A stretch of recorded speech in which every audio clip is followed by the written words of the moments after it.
এই কারাগারের একটি অদ্ভুত নিয়ম ছিল।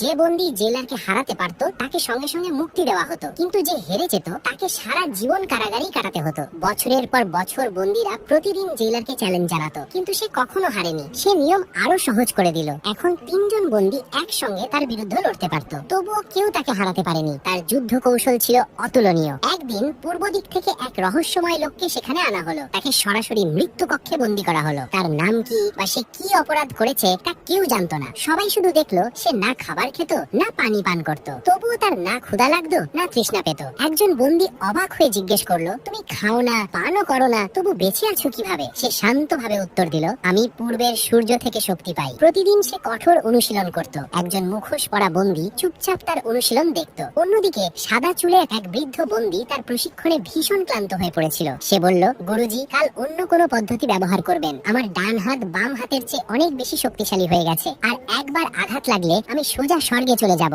আসলে 3জন বন্দী একই শিকলে বাঁধা ছিল। মুখোশ পরা বন্দীটি অবাক হয়ে দেখল গুরুজির অনুশীলনের ফলে কারাগারের দেওয়ালে ফাটল ধরতে শুরু করেছে। ধীরে ধীরে সেও গুরুজির কাছ থেকে চীনা মার্শাল আর্ট শেখা শুরু করলো। দিন কেটে গেল, মাস পার হয়ে গেল, বছরও চলে গেল। অবশেষে সাদা চুলের বন্দীটি মারা গেল। গার্ডরা তার শেষকৃত্য করতে এলো। ভুলবশত তারা গুরুজির শিকলও খুলে ফেললো। সুযোগ পেয়ে মুখোশ পরা বন্দী দৌড় দিল। সে গুরুজির সঙ্গে মিলে বাকি শিকলগুলো ভেঙে ফেললো। তারা পালাতে শুরু করতেই জেলার সামনে এসে দাঁড়ালো, কিন্তু সে একটুও থাবড়ালো না। সে বলল, 500 বছর ধরে কেউ এই কারাগার থেকে পালাতে পারেনি, ফিরে যাও তোমাদের কক্ষে। তারা তার কথা মানলো না। সব দরজা খুলে দিল, সব বন্দীকে মুক্ত করে দিল এবং লোহার শিকল ভেঙে বাইরে দৌড়ে যেতে লাগলো। ঠিক তখনই জেলার গুরুজির শিকল ধরে ফেললো। গুরুজি বুঝতে পারলেন তিনি আর বাঁচতে পারবেন না। তিনি দ্রুত মুখোশ পরা বন্দীর হাতে একটি জাদুকরি ড্রাগন লকেট তুলে দিয়ে বললেন, চীনে যাও, আমার মেয়েকে খুঁজে বের করো। গুরুজির সহায়তায় মুখোশ পরা বন্দী পালিয়ে যেতে সক্ষম হলো। এবার গুরুজি একাই জেলারের সামনে দাঁড়িয়ে রইলেন।